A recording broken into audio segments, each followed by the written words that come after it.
common retort I often hear from those who oppose the actions of Antifa is that they are the real fascists. But let's be real here. These guys are neo-Bolsheviks.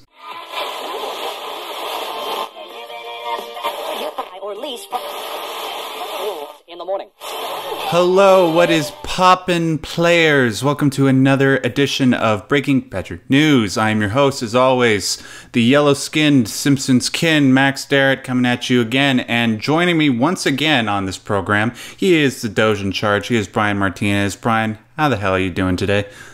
I am doing well, Max. I am recovering, and my rash is going away. We don't have to get into that. I'm feeling good. I think things are looking up currently. So yeah, no, I'm good. I'm glad I'm glad to be here. That's very reassuring to me, and I'm sure the rest of the people that are listening. But unfortunately, we do still have unfortunate news to talk about. You know, we have to do this segment.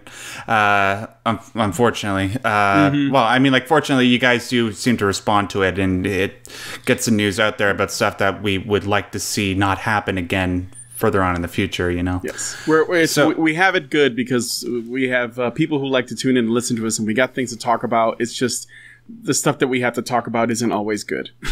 Yeah. And it's especially not particularly good for me because in a couple days, I'm actually going to be in Austria, which is right next to Germany, in case you guys didn't know or you're not geographically inclined. But we'll get to that towards the end of the episode. Today, we are going to be talking about something that happened this past week. It was in regards to the G20 summit that happened in Hamburg, Germany. In case you guys have been living under a rock and haven't seen any of the videos that have been coming out from this situation, it kind of looks like all of Hamburg is just gone through a civil war or something. And that sounds like hyperbole, but if you actually see the videos that are going on, there's like smoke filling entire streets, multiple billowing towers of smoke across the city skyline, fires, barricades made out of fire to prevent police vans from doing their job. It's absolute chaos. So yeah. I also noticed that in the videos I saw, where Antifa or the Black Bloc or whatever you want to call it was like marching through, not many civilians, people clearing the streets. It was like just Mad Max-like is the only thing I could think of. Yeah, just with a lot less sand and a lot less Tom Hardy, or Mel Gibson. But that might be for the best, actually, to not have Mel Gibson there. But I'm sorry. Jesus. Oh. That was he's all right. Yeah, okay.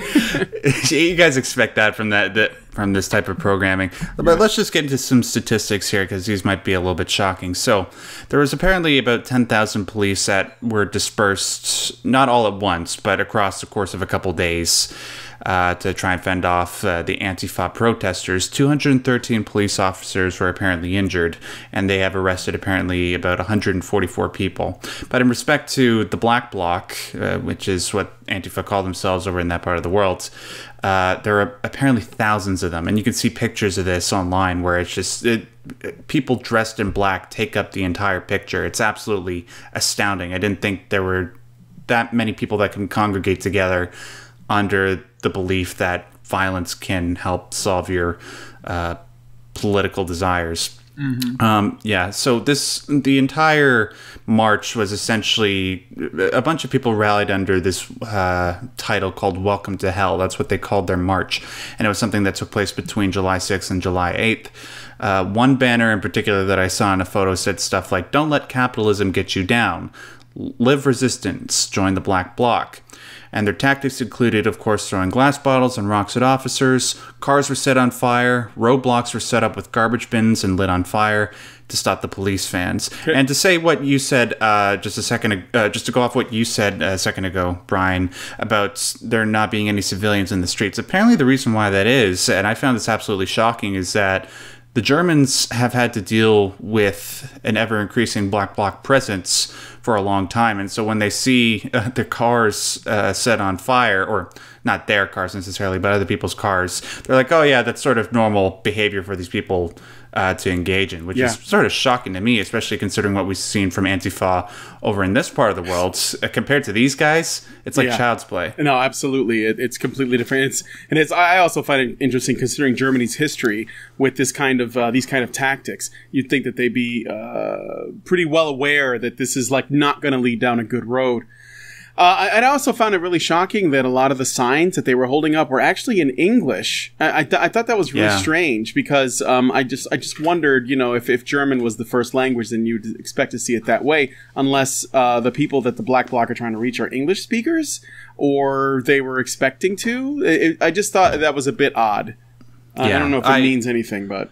Well, I think it was Tim Pool that said that pointed this out in one of his videos, that people that are a part of Antifa, they apparently get on buses and go to several different parts of the European Union to participate in these marches and try to instigate riots. So that might be one thing, especially considering, It's unconfirmed for sure that these things are funded by special interest groups or individuals. That the Antifa members actually get paid to do this stuff, but the evidence leans towards that heavily. So if that is the case, then it would make sense that they would have signs that would essentially be written in the language that unifies, or at least that is the most unifying of the ones in Europe, which would be English. It's the one that most people know. So and they apparently seem to love open borders so much that they use it as much as they can to their advantage, especially while they still can, the people that live in Britain in particular. But speaking of Tim Pool, a bunch of different journalists that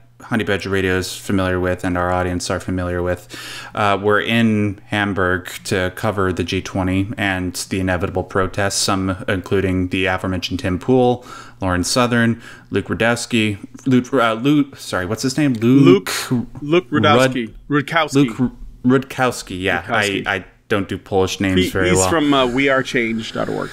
wearechange.org, and then there's also Max Bachman and Marcus Di Paola from Heavy.com. And apparently what happened is they all had their pictures taken by a leftist journalist named Soren Kohlhuber, who also apparently had G20 press credentials. He then sent those pictures to Antifa's Twitter along with their locations. And apparently this happened at multiple times during the course of this march. Kohlhuber said that all five were, quote, identitarians and, quote, fascists in tweets, some of which he later deleted. And a little bit after these tweets were sent out, people, especially the aforementioned Max and Luke, were running away from people pursuing them to only be stopped by people on their path, and then they were thrown to the ground, beaten up, and bloodied. I believe Luke got a shiner. Marcus, it was either Marcus or Max, that had their elbows and their knees completely bloodied. And they all said in particular, while they were getting beat up persistently, that they were not Nazis, although they were constantly being accused of being Nazis by the people that were punching them. You can see all this in the footage online. I'm not exaggerating. This is exactly what happened. And following this, all of them went somewhere roughly 30 minutes outside of the city, but they were followed by car. They were in a car, and other people were in the car following them to about a place roughly half an hour outside of the city. And when they got there, they were also threatened with violence and murder still. And the most heartbreaking part about this is that in a video after all this happened, Lauren posted a video to her YouTube channel feeling the need to apologize because she felt it was her fault that the guys that were around her were getting beat up. And she felt that because she has some notoriety online and also in journalistic spaces, that naturally journalists were going to want to congregate around her, and the ones that did got beaten up. Well, not only that, but Lauren was wearing a T-shirt. That wasn't a good idea. Yeah, it was like I forget, something Europa, which is basically like a white nationalist party, or the T-shirt that was, she was wearing while she was at the protest. I guess Lauren was basically working under the assumption that she was dealing with the same kind of Antifa that we have here in the States, as well as some of the kind of leftist protesters you'd expect to see in Canada, like the people who poured piss on her head. So she figured just trolling them maybe wouldn't be a problem, or there wouldn't be that much of a after effect. Oh, go ahead, Max. To correct you, Brian. Actually, she put on that T-shirt by mistake, apparently, and it was only when somebody pointed out to her that she actually went into I don't know. I think it was a restaurant or something, and she turned it inside out. Yeah. Well, yeah, she was going into extremely hostile territory. I think the shirt doesn't help. I think it just sort of adds insult to injury, but it is likely that people recognized Lauren Southern because she's been, getting a lot of publicity, and these kind of this kind of attitude that's coming from the regressive left, from the communists left, or whatever you want to call it. Basically, it's all the same. It's like it seems to me it's all rooted in the same or similar ideology. It is such that it is so incredibly tribalistic, and it's gotten so violent, especially in Europe, which is a whole other animal compared to what the States is. So I'm speaking as somebody who's an outsider from those places, and maybe someone who's from Europe has a better idea. Kraut and T, I know you're watching, so you probably could help us out here. Mm-hmm. This is so they devolve into violence so easily, and they have this way of dehumanizing their opposition to the point that Lauren and Tim and everyone else around her, they were in real danger. I mean, this was really serious. And so her apology video makes a lot of sense. Now, there is one other thing to it that I wonder if she may have caught or thought about. And this is something that may not be easy for many to consider. But even though Lauren is the one that these people knew, her male friends became potential targets as a result over Lauren herself. I don't know that Lauren ever got beat up. I don't think anything happened to her, really, right? But there were some other people who were, I believe, or at least they were threatened. And I think this demonstrates something. It's not really important in the grand scheme of what we're talking about, but it's something that's worth noting, and that is the existence of female privilege. Even Antifa couldn't really go after Lauren in the same way. I'm not saying that they wouldn't. Obviously, there's footage of women getting maced in the eyes and shit like that. But I think it's a lot easier for you to go after men than it is for women. I think that even in her case, they were probably... they found it easier to go after the men around her, even though she was the reason why they recognized that there was an issue there in the first place. And I wonder if part of Lauren's apology might be that sort of sinking in, that there were these guys, they weren't even white knighting, but they were just around her. And, they probably just had that, maybe there was an instinct to keep each other safe and by extension her, but it did mean that they were putting themselves in harm's way to an extent that is probably like slightly above and beyond what it would have been if it was just a bunch of dudes.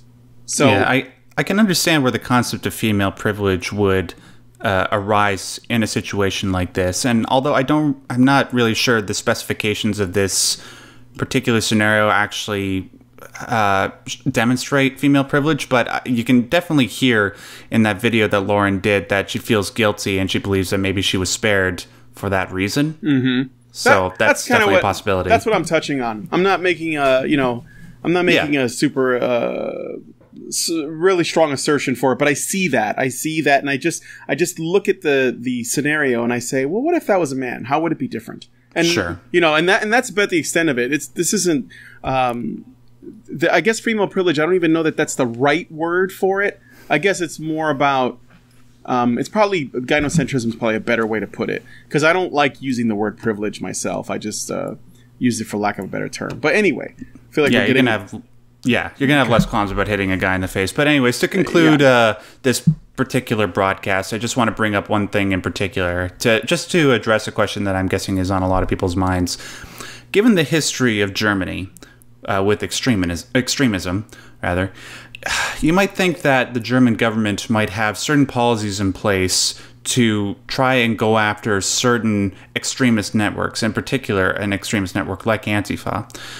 Well, apparently, and I'd like to thank Crowd&T, the aforementioned Crowd&T, for this particular information in a video that he did a few days ago.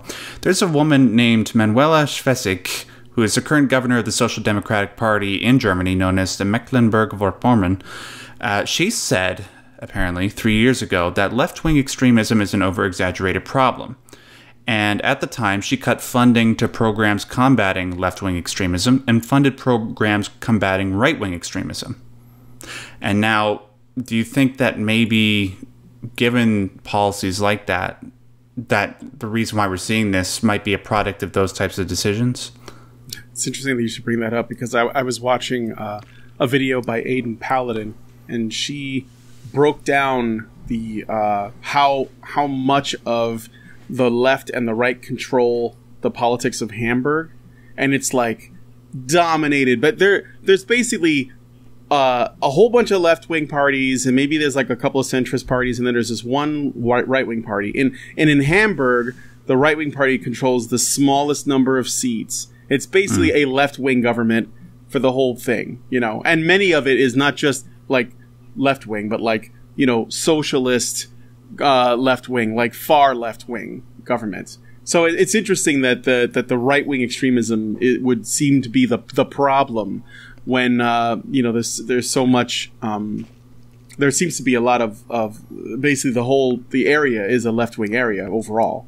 And so, yeah, I mean, no wonder that if you were like a moderate or a classical liberal or a right-wing person, you probably wouldn't want to speak up, because, and I'm not saying that everyone that has left-wing values is inherently violent, but the left is violent right now, and especially in these, you know, in these more sort of far left areas where, you know, they want to go and trash all your shit and destroy businesses and steal shit while selling t-shirts, because capitalism is terrible, yo.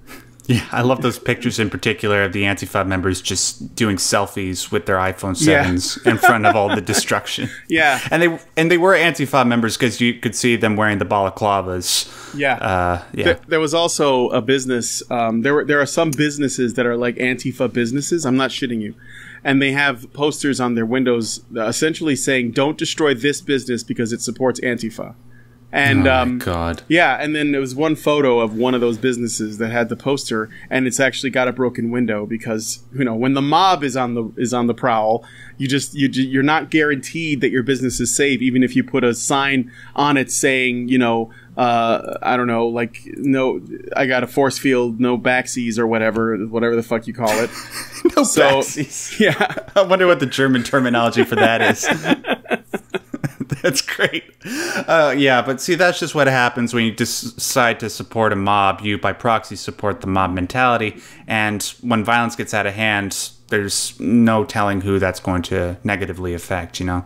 Mm-hmm. One thing I want to say about the media in the West, you know, these are our Western media here in the States, we're not really talking about it.